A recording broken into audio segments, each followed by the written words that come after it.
Hi hello friends, welcome back to our channel. ఈరోజు మన video వచ్చేసి కుర్కురే అండి. మనం ఇంట్లోనే కుర్కురేని చాలా సింపుల్గా ప్రిపేర్ చేసేసుకోవచ్చు, అలాగే హెల్తీగా కూడా చేయొచ్చండి. ఇక్కడ మనం వీటిని రైస్ ఫ్లోర్తో చేసుకుంటున్నాం కాబట్టి కిడ్స్కి కూడా చాలా హెల్తీ. నార్మల్గా బయట కొంటూ తింటూ ఉంటారు కదా, ఒక్కసారి ఈ విధంగా ఇంట్లోనే ట్రై చేసి పెట్టండి. ఇవే ఫేవరెట్ అయిపోతాయి.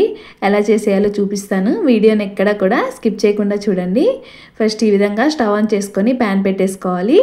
దీనిలో 1 కప్ రైస్ ఫ్లోర్ యాడ్ చేసుకోవాలండి. ఈ రైస్ ఇక్కడ వచ్చేసి నేను పొడి బియ్య పిండినే వాడుతున్నాను, మార్కెట్లో అవైలబుల్గా ఉంటుంది. నెక్స్ట్ దీనిలోనే ఇంకో 2 టేబుల్ స్పూన్స్ శనగపిండి కూడా యాడ్ చేస్తున్నాను.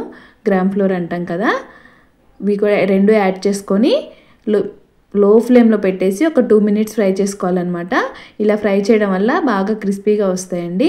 ఇన్ని పక్కకు పెట్టేసి నెక్స్ట్ అదే ప్యాన్లో మనం ఏ కప్తో అయితే పిండిని తీసుకున్నామో అదే కప్తో 2 కప్స్ వాటర్ యాడ్ చేసుకోవాలి. యాడ్ చేసుకొని దీనిలోనే టేస్ట్కి సరిపడా సాల్ట్, అలాగే కొంచెం గీ కానీ ఆయిల్ కానీ యాడ్ చేసుకోవాలి. నేనైతే ఇక్కడ 1 టేబుల్ స్పూన్ ఆయిల్ యాడ్ చేశాను. ఈ వాటర్ అన్నీ కూడా ఇలా బాయిలింగ్ అవుతున్నప్పుడు మనం ముందుగా ఫ్రై చేసి పెట్టుకున్నాం కదా, ఆ పిండిని కూడా వాటర్లోకి యాడ్ చేసేసుకోవాలి. వాటర్ కరెక్ట్గా తీసుకోవాలండి.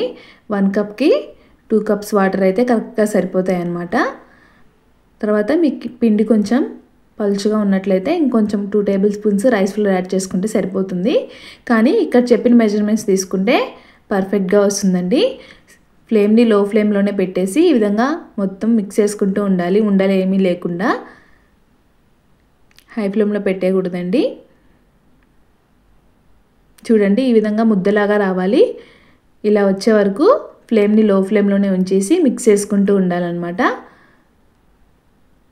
ఈ విధంగా పిండి మొత్తం కలిసి ముద్దలాగా అయిన తర్వాత స్టవ్ ఆఫ్ చేసేసుకోవాలి. ఇలా మూత పెట్టేసి ఒక 2 మినిట్స్ అలానే వదిలేయండి. ఇది కొంచెం చల్లారిపోయిన తర్వాత పిండి మొత్తాన్ని కూడా ఈ విధంగా పిండి ముద్దలాగా కలుపుకోవాలి. చూస్తున్నారు కదా, వీడియోలో చూపిస్తున్నట్లుగా బాగా ప్రెస్ చేసుకుంటూ ఉండలు ఏమీ లేకుండా నీట్గా సాఫ్ట్ డవ్ లాగా కలుపుకోవాలి. చూడండి, కన్సిస్టెన్సీ వచ్చేసి ఈ విధంగా ఉండాలి, చేతికి ఏమీ అంటుకోకుండా ఉండాలి. నెక్స్ట్ వీటిని మనం కుర్కురే షేప్లో చేసుకుందాము. ఫస్ట్ ఈ విధంగా చిన్న బౌల్ తీసుకొని దాన్ని హ్యాండ్స్ మధ్యలో పెట్టేసి ఇలా ఫింగర్తో ప్రెస్ చేసుకుంటే మనకి షేప్ వచ్చేస్తుందండి. చూస్తున్నారు కదా వీడియోలో, సేమ్ ఇలాగే అన్నీ కూడా ప్రిపేర్ చేసుకోవాలి. చిన్న బౌల్ని తీసుకొని మనం అరచేతిలో ఇలా ఫింగర్స్తో ప్రెస్ చేస్తే కుర్కురే షేప్ వస్తుందన్నమాట. ఇక్కడ వచ్చేసి మీకు నచ్చిన షేప్లో ప్రిపేర్ చేసేసుకోవచ్చు, కానీ మరీ పెద్దగా కాకుండా కొంచెం చిన్నగా అలాగే సన్నగా రోల్ చేసుకోవాలి. అలా ఉంటేనే మనకి బాగా క్రిస్పీగా వస్తాయి. చూడండి, నేను అన్నీ కూడా ఈ విధంగా ప్రిపేర్ చేసి పెట్టేసుకున్నాను.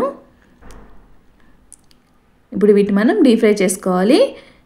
డీప్ ఫ్రైకి సరిపడా ఆయిల్ పెట్టేసుకొని ఆయిల్ హీట్ అవ్వగానే మనం ముందుగా ప్రిపేర్ చేసుకున్న కుర్కురే అన్నిటిని కూడా ఆయిల్లోకి యాడ్ చేసుకొని ఫ్రై చేసుకోవాలండి. టేస్ట్ వచ్చేసి చాలా క్రిస్పీగా వస్తాయండి, క్రంచీగా చాలా బాగుంటాయి. కిడ్స్ అయితే చాలా బాగా ఎంజాయ్ చేస్తారు. ఇలా ప్యాన్కి సరిపోయినన్నే తీసుకోవాలండి, మరీ ఎక్కువ యాడ్ చేసినా కూడా సరిగా ఫ్రై అవ్వవు అనమాట. కాబట్టి మీరు తీసుకున్న ప్యాన్ను బట్టి చూసుకొని యాడ్ చేసుకోవాలి.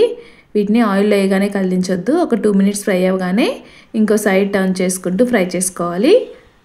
చూస్తున్నారు కదా, లైట్ గోల్డెన్ కలర్ రావాలన్నమాట, ఇంకొంచెం ఫ్రై అవ్వాలి. ఈ విధంగా లైట్ గోల్డెన్ కలర్ రాగానే ఆయిల్లోంచి తీసేసి ఒక ప్లేట్లోకి యాడ్ చేసుకోవాలి. మనం వీటిని ఆయిల్లోంచి తీయగానే ఇంకొంచెం కలర్ వస్తాయండి, కాబట్టి ఇలా లైట్ గోల్డెన్ కలర్ రాగానే తీసేసుకోవాలి. ఈ విధంగా ఒక ప్లేట్లోకి పెట్టేసుకోండి. అలాగే నెక్స్ట్ బ్యాచ్ని కూడా ఇదే విధంగా యాడ్ చేసుకుంటూ ఫ్రై చేసుకోవాలి. మెయిన్ ఇక్కడ ఆయిల్ని అలాగే ప్యాన్ని చూసుకొని యాడ్ చేసుకోండి. మరీ ఎక్కువ యాడ్ చేస్తే అన్నీ కూడా ఈవెన్గా ఫ్రై అవ్వవు, కాబట్టి కొద్దిగా యాడ్ చేసుకుంటూ ఫ్రై చేసుకోవాలి.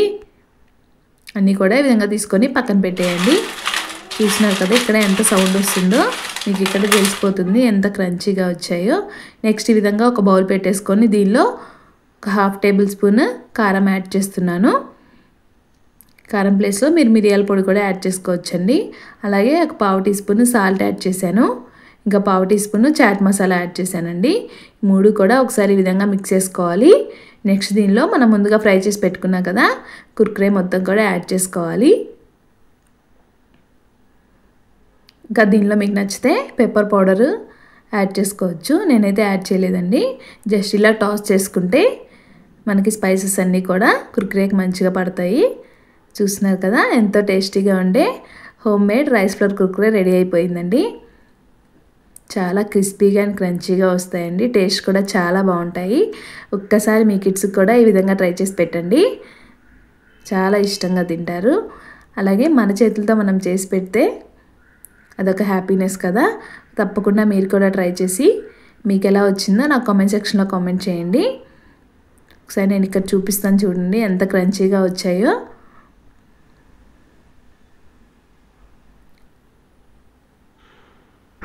ఇంత గుల్లగా అండ్ క్రిస్పీగా వస్తాయి. తప్పకుండా ఒకసారి ట్రై చేయండి. అలాగే మన ఛానల్ని ఫస్ట్ టైం కనుక ఎవరైనా చూస్తున్నట్లయితే ఫ్రెండ్స్ అండ్ ఫ్యామిలీ మెంబర్స్కి షేర్ చేయండి.